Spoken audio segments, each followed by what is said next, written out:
What if the most dangerous thing in football was not speed, not strength, not even talent, but silence? And what if the second most dangerous thing was time itself? A legendary coach, a man who has survived the loudest nights in European football, once admitted something he rarely says out loud. He wasn't afraid of losing. He was afraid of how he would lose. So before we begin, ask yourself this. Would you rather be defeated without noticing or survive for as long as possible knowing it will still end the same way? When someone like Carlo Ancelotti speaks, football listens differently. Not because he raises his voice, but because he never needs to. 5 Champions League titles don't make a man loud. They make it precise. They teach him which truths are worth carrying quietly and which ones are too heavy to say in public.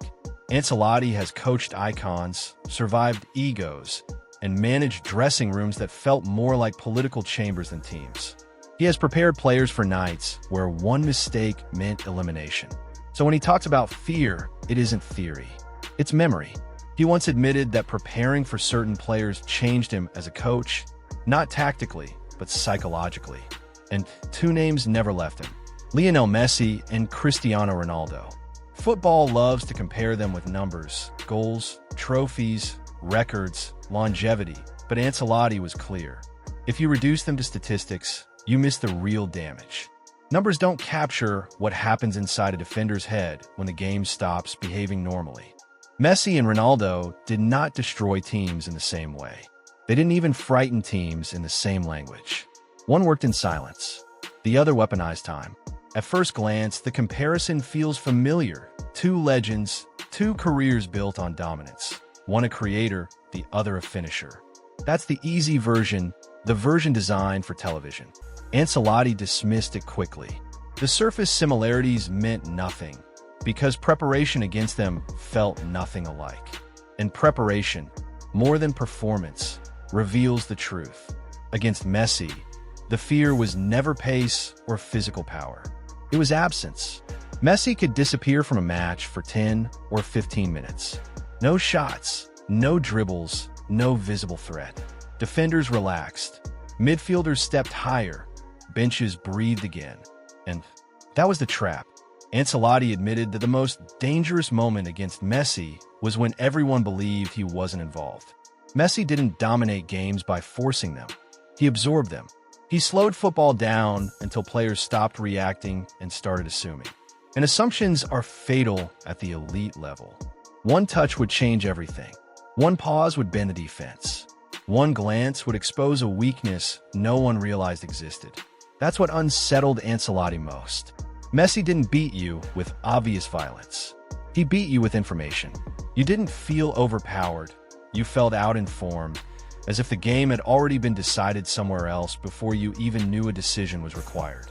Control slipped away, and no one could identify the exact moment it happened. Ronaldo was different. There was no disappearance, no silence, no false calm. Against him, the match felt loud even when nothing was happening. Every cross carried danger. Every corner felt unfinished. Every minute without a goal felt temporary. Ancelotti said his defenders never asked, "Where is he?" They asked, "How long can we survive?" Ronaldo didn't allow time to settle. He stared at it, challenged it, forced it to rush. He didn't manipulate rhythm. He accelerated anxiety.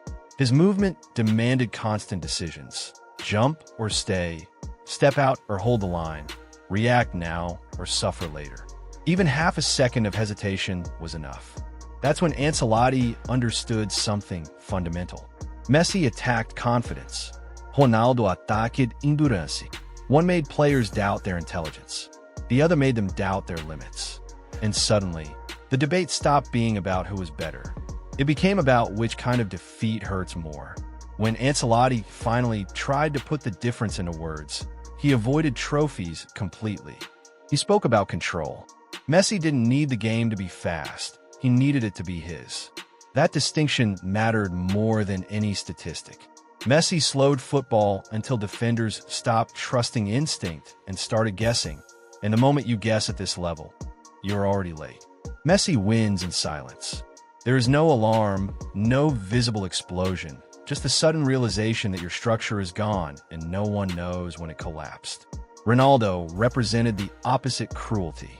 Ancelotti described him as a problem that never sleeps.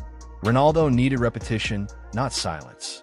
Pressure layered on pressure, movement after movement, run after run. He turned football into a countdown. Every clearance felt temporary. Every defensive win felt borrowed. You could defend perfectly for 89 minutes and still lose.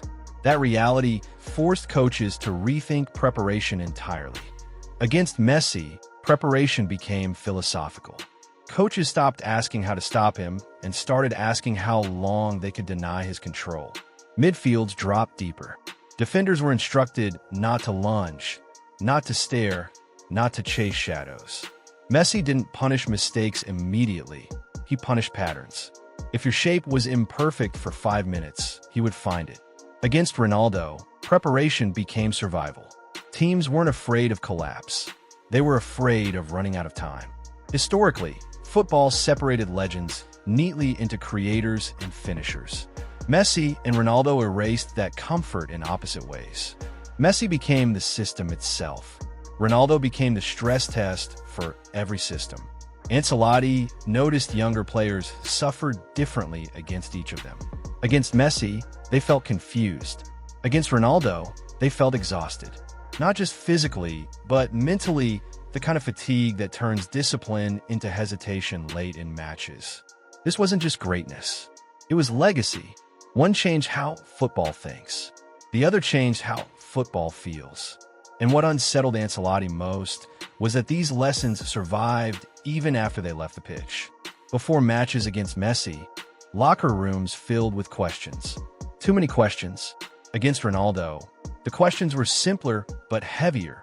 How long until the cross arrives? How long until one mistake becomes fatal?